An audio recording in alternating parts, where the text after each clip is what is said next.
السلام علیکم. محمد رضا صدیق اپنے اسپیشل پروگرام کے ساتھ حاضر خدمت ہے. 9 جولائی 2025 اور بدھ کا دن ہے. اسلام آباد ہائی کورٹ کے بہادر ججز کے بارے میں بہت سی باتیں سامنے آ رہی ہیں. اگر یہ سچ ہے تو اس پہ حالات اور واقعات سامنے آنے چاہیے. اور اسلام آباد ہائی کورٹ کے چیف جسٹس کا معیار کیا ہونا چاہیے؟ ویسے سینیورٹی جو ہے نا ججز کے حوالے سے، وہ سپریم کورٹ کا جو فیصلہ ہے آئینی بینچ کا، وہ انٹر کورٹ اپیل میں بھی چیلنج ہو گیا ہے. اور یوٹیوب چینلز کا مستقبل کیا ہے جن کے بارے میں بند کرنے کی بات کی ہے، وہ بند ہونا بھی مشکل نظر آتا ہے مجھے. تو اگر سچ مجھ سے پوچھتے ہو تو میں تو آپ کے سامنے وہ چیز رکھ رہا ہوں. اسلام آباد ہائی کورٹ کے ججز کو توڑنے کے لیے بہت کوششیں ہوئیں. لوگ کہتے ہیں کہ پیسوں کی آفر ہے، کچھ کہتے ہیں رہائش سے تک آفر دی گئی، پھر کچھ سخت باتیں بھی ہوئیں. غائب کرنے کے حوالے سے باتیں سنتے رہے. غائب ہونے کا تو ذکر جو ہے وہ ثانوی اس لیے کیا جا رہا ہے کہ لاپتہ ہو کر جانا سامنے مر جانے سے متعلقین کے لیے زیادہ سنگین ہوتا ہے. پتہ نہیں اب یہ حقیقت اس کے اندر کیا ہے یا کیا ایسی ساری چیزیں رکھتی ہیں. یہ باتیں ساری ہو رہی ہیں اور یہ ساری چیزیں سامنے آ کر ہو رہی ہیں. آگے پیچھے بات نہیں میں کہنا چاہ رہا، سامنے ہو رہی ہیں. اور جو خط لکھنے والے 5 ججز اپنے موقف سے پیچھے نہیں ہٹے. میں ان کو جھوٹ بھی مان لیتا ہوں، لیکن جھوٹ بھی ہے یہ چلیں، لیکن وہ ججز پیچھے نہیں ہٹے اور وہ ہٹ بھی نہیں رہے. اور میرے پاس یہ بھی اطلاع ہے کہ وہ مستعفی بھی نہیں ہو رہے. یہ بات بھی ہوتی رہی کہ مستعفی ہو جائیں، چلے جائیں گھر. یہ اس قدر بہادر ہیں کہ انہیں زبردستی نکالنا بھی مشکل ہے. میں تو کورٹوں میں پیش ہوا ہوں. ہفتے والے دن 2 کورٹوں میں جانا ہوا تھا میرا. ایک کورٹ میں تو کیس لگا ہوا تھا اور وہ بڑی بہادری سے کیس سن رہے ہیں. جیسے سردار اعجاز اسحاق کی بات کر رہا ہوں. وہ بلاسفیمی کی کیس پہ جس طرح لے کر چل رہے ہیں، کوئی اور ہوتا جج تو شاید اس طرح نہ لے کر چلتا. اور بڑی ہمت ہے ان کی کہ وہ اس گروہ کو یا گروپ کو اور سارے جو اس قانون کو ناجائز استعمال کر رہے ہیں ان کو وہ بے نقاب کر رہا ہے. یہ بڑی بات ہے. ٹھیک ہے نا جی، یہ چھوٹی بات ہے ہی نہیں. اب جو بات ہو رہی ہے اور بڑی زبردست بات آ رہی ہے کہ اس بیتی گنگا میں تو سب ہی ہاتھ دھو رہے ہیں، مگر یہ حکومت اس دفعہ بہت نوازنے کا کام کر رہی ہے. کوئی ادارہ شاید ایسا ہو جہاں کوئی افسر کھا پی نہ رہا ہو. سندھ میں بے نظیر انکم سپورٹ پروگرام سے امداد لینے والے محکمہ تعلیم کے اعلیٰ افسران اور ان کی بیگمات بھی شامل. گریڈ 1 سے 18 تک کے افسران اور ان کی بیگمات نے رقم وصول کی. اب یہ باتیں آ رہی ہیں. تحقیق ضروری ہے. میں ایسی کوئی بات نہیں کرنا چاہ رہا کہ جو کسی اور حوالے کی طرف لے جائے، لیکن یہ باتیں تو سننے میں آ رہی ہیں. جواب بھی دینا ہے، بات بھی کرنی ہے اور حالات و واقعات بھی بتانے ہیں. آپ کو سچ بھی بتانا ہے کہ کیا ہو رہا ہے اور یہ نظام کس طرف جائے گا. دیکھیں، کسی نہ کسی کام کی کوئی نہ کوئی ایک شکل رکھنی ہے، تو اس شکل تک یہ ضروری ہے سمجھنے کے لیے. پاکستانی قوم بڑی ڈسٹرب ہے. نظام چوک ہو گیا ہے، کوئی پوچھنے والا نہیں ہے. اگر لوٹ مار چل رہی ہے، چلیے میں ذرا ان باتوں کو اس طرف رکھ لوں. فرض کریں یہ ابھی کتابی باتیں ہیں. آپ خود بتا رہے ہیں کہ 3.5 سالوں میں نیب نے کرپشن کے کتنے کیسز اٹھے، اینٹی کرپشن محکموں نے، پولیس نے، FIA نے. آپ سب بتا دیں، خود بتائیں.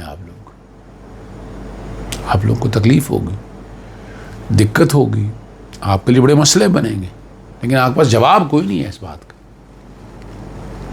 یہ حقیقت ہے، آپ کے پاس کوئی جواب نہیں ہے.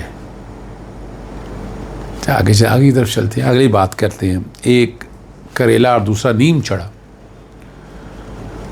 اور یہ میں مختلف پروگرام میں کیا بیٹھا ہوں کہ مجسٹریٹ کا تو ایک خاص علاقہ ہوتا ہے، اور یہاں تو بیرون ممالک سے آپریٹ ہونے والے چینلز پر چڑھ دوڑا ہے. وہ پتہ نہیں اس مجسٹریٹ کو شاید آئین اور قانون نہیں آتا ان کو. جگ ہنسائی ہو رہی ہے اس فیصلے سے. سچ بتاؤں بڑی تکلیف ہو رہی ہے. یعنی جورسڈکشن کے ایشو کی بات ہے نا. جورسڈکشن ایک میجسٹریٹ کی تو علاقے پر ہے. یعنی وہ سپریم کورٹ کا فیصلہ تو پورے پاکستان پہ ہے نا عمل درآمد. لکھا ہوا ہے ان میں آرٹیکل 189 ہے. ہائی کورٹ کا آرڈر اس صوبے کی حد تک لکھا ہوا ہے 201 کے اندر. لیکن یہ کمال ایسا فیصلہ ہے کہ یہ پوری دنیا کی طرف لے گئے ہیں اس بات کو. اور وزیر مملکت برائے داخلہ طلال چودھری میدان میں آ گئے. انہوں نے سنسنی سے انتشار پھیلا اور ریٹنگ بڑھا کر کیا پیسے کمانے والے قرار دے کر ان کے خلاف کرمنل مقدمہ درج کرنے کا بھی عندیہ دے دیا. تو پہلے مقدمہ درج ہوں گے جب سزا ہوگی. دیکھیں نا مثال کے طور پر اگر فرض کریں اسمگلنگ کی ہے, اب وہ اسمگلنگ آپ نے پکڑ بھی لیا موقع کے اوپر, جب تک اس کا ٹرائل نہیں ہوتا عدالت سزا نہیں سناتی. جب عدالت سزا سناتی ہے تو پھر بحق سرکار ضبط کرتی ہے. تو یہ چینلز جب آپ ان کے خلاف کے ابھی تو سپریم کورٹ بار کی طرف سے بھی لکھ دیا گیا. ان کے پریزیڈنٹ رؤف عطا نے لکھ دیا. پریزیڈنٹ کا عہدہ بڑا زبردست پریسٹیجیس آفس تھا, یہ کمال کا آفس تھا. لیکن اس عہدے کو جس طرح بے توقیری ہو گئی ہے, یہ اب سوچنا پڑے گا سپریم کورٹ بار کے صدر کو بھی اور آنے والے دور کے لیے بھی.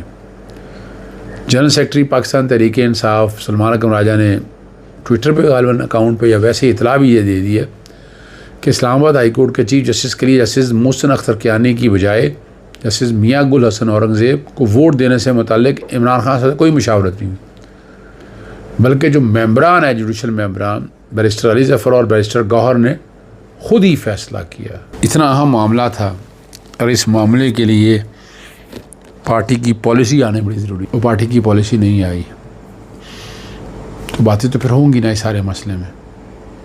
ٹھیک ہے نا.